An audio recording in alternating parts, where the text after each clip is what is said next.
بسم اللہ الرحمن الرحیم۔ السلام علیکم۔ آج ہم انسان کی تخلیق کے بنیادی 4 عناصر اربع کے بارے میں بات کریں گے۔ ہمارا آج کا موضوع تخلیق انسانی کے 5 قرآنی مراحل اور ان کی سائنسی اور کیمیائی حقیقت۔ کیا آپ نے کبھی غور کیا کہ اس جدید ترین دور میں جہاں سائنس خلیات، ڈی این اے اور جینومکس کی آخری حدوں کو چھو رہی ہے، وہاں کائنات کا سب سے بڑا سائنسی معجزہ آپ کے اپنے پیروں تلے کچلی جانے والی مٹی میں چھپا ہوا ہے۔ دنیا کی مادہ پرست طاقتیں اور کائناتی ارتقاء کے دعوے دار کہتے ہیں کہ انسان ایک حادثاتی جرثومے کی ارتقائی منزل ہے، لیکن آج ہم خالص مشاہدے اور سائنس کے آئینے میں یہ ثابت کریں گے کہ انسان کوئی حادثہ نہیں بلکہ زمین کا ایک انتہائی منظم بایولوجیکل کوڈ ہے۔ قرآن حکیم نے 1400 سال پہلے انسان کی تخلیق کے لیے مٹی کے جن 5 تدریجی مراحل کا ذکر کیا، وہ دراصل بایولوجی اور کیمسٹری کے وہ پوشیدہ راز ہیں جن کا ادراک اب جا کر جدید سائنس کو ہو رہا ہے۔ آئیے سفر ادراک پر نکلتے ہیں اور جانتے ہیں مٹی سے ڈی این اے تک کا سفر کیسے طے ہوا۔ جی، تخلیق کا مرحلہ نمبر 1، تراب، عام مٹی، خشک مٹی۔ تخلیق کا سب سے پہلا بنیادی اور ابتدائی نقطہ ہے تراب۔ قرآن پاک میں سورہ آل عمران آیت نمبر 59 میں ارشاد باری تعالیٰ ہے، اِنَّ مَثَلَ عِیسیٰ عِندَ اللہِ کَمَثَلِ آدم خلقہ من تراب۔ بے شک اللہ کے نزدیک عیسیٰ کی مثال آدم کی سی ہے، اسے تراب سے پیدا کیا۔ سائنسی اور فلسفیانہ نقطہ نظر سے دیکھیں تو تراب وہ خشک مٹی ہے جس میں ابھی پانی شامل نہیں ہوا۔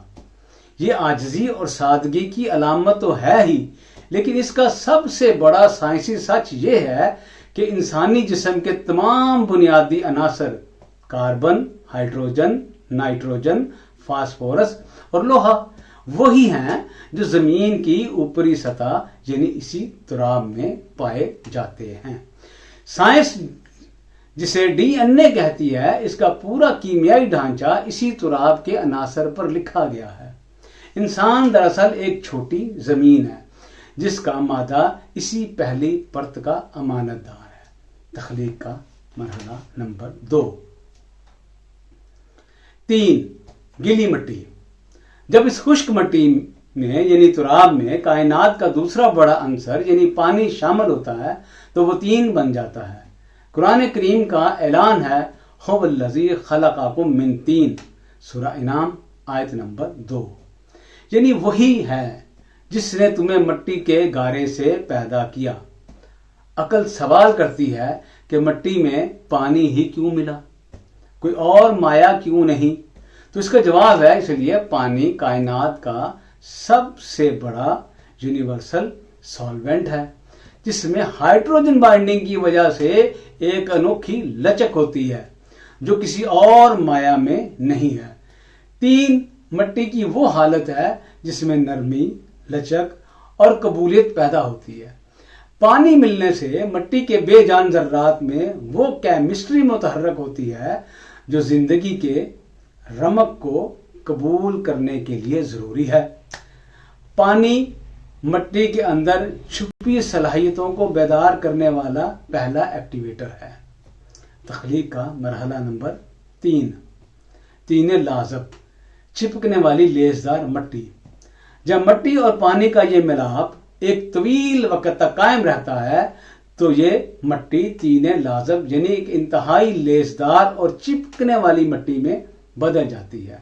سورہ صفات آیت نمبر 11 میں ارشاد ہے، اِنَّا خَلَقْنَاهُمْ مِن طِینٍ لَازِبٍ، بے شک ہم نے انہیں چپکنے والی مٹی سے پیدا کیا۔ اس مرحلے کی حیاتیاتی خصوصیت ہے مضبوطی، جڑاؤ اور یکجائی۔ اگر مٹی میں یہ لیزدار پن اور جڑنے کی صلاحیت نہ ہوتی تو مادی خلیات کبھی ایک دوسرے کے ساتھ جڑ کر ٹیشوز اور اعضاء کی شکل اختیار نہ کر پاتے۔ یہ اس بات کی سائنسی دلیل ہے کہ انسانی وجود کیمیکل بانڈز کو آپس میں اس طرح مضبوطی سے جوڑ دیا گیا کہ وہ بکھر نہ سکیں۔ اس مرحلے پر مادی وجود کو پائیداری اور گرفت ملتی ہے۔ تخریج کا مرحلہ نمبر 4، حمائم مسنون، سیاہ خمیر شدہ گارا۔ اب اس تخلیق میں ایک حیرت انگیز موڑ آتا ہے۔ جب یہ لیسدار مٹی ایک طویل عرصے تک پڑی رہتی ہے تو ہوا اور ماحول کے اثر سے اس کا رنگ سیاہ ہو جاتا ہے اور اس میں ایک خاص خمیر پیدا ہوتا ہے جسے قرآن حمام مسنون کہتا ہے۔ سورہ حجر آیت نمبر 26 ارشاد باری تعالیٰ ہے وَلَقَدْ خَلَقْنَا الْإِنسَانَ مِنْ صَلْصَالٍ مِّنْ حَمَائٍ مَّسْنُونٍ، اور بے شک ہم نے آدمی کو بجتی ہوئی مٹی سے بنایا جو اصل میں ایک سیاہ لیسدار گارا تھی۔ سائنس کے طالب علم جانتے ہیں کہ زندگی کے آغاز کے لیے بے جان مادے کا نامیاتی خمیر بننا کتنا لازمی ہے۔ یہ وہ مرحلہ ہے جہاں مٹی کے اندر کیمیائی تبدیلیاں اپنے عروج پر پہنچتی ہیں اور امینو ایسڈز جیسی حیاتیاتی مالیکیولز کی بنیاد پڑتی ہے۔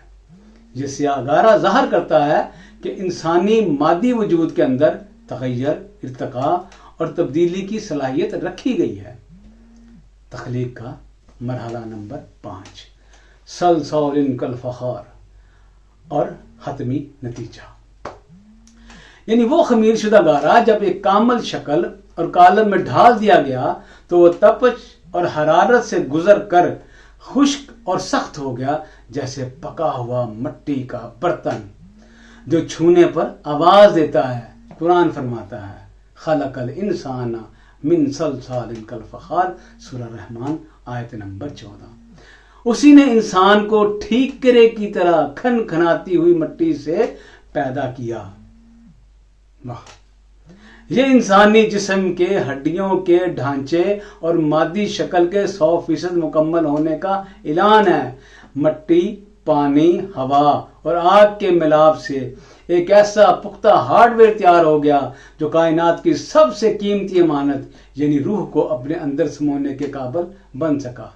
میرے دوستو، مٹی کے یہ 5 مراحل ثابت کرتے ہیں کہ انسان کوئی سستی، حادثاتی یا بے مقصد مخلوق نہیں ہے، بلکہ اسے ایک عظیم الشان منصوبے کے تحت پستی سے اٹھا کر بلندی کا سفر طے کروایا گیا ہے۔ لیکن عقل یہاں رکتی نہیں ہے۔ عقل اگلا سوال کرتی ہے، اگر مٹی انسان کا پہلا عنصر ہے تو اس میں شامل ہونے والے باقی 3 عناصر پانی، ہوا اور آگ ہی کیوں ہیں؟ ان کی کیا سائنسی حقیقت ہے؟ اس راز سے پردہ اٹھائیں گے ہم اپنے اگلے پروگرام میں۔ تب تک جڑے رہیں ادراک ٹی وی سے۔ والسلام۔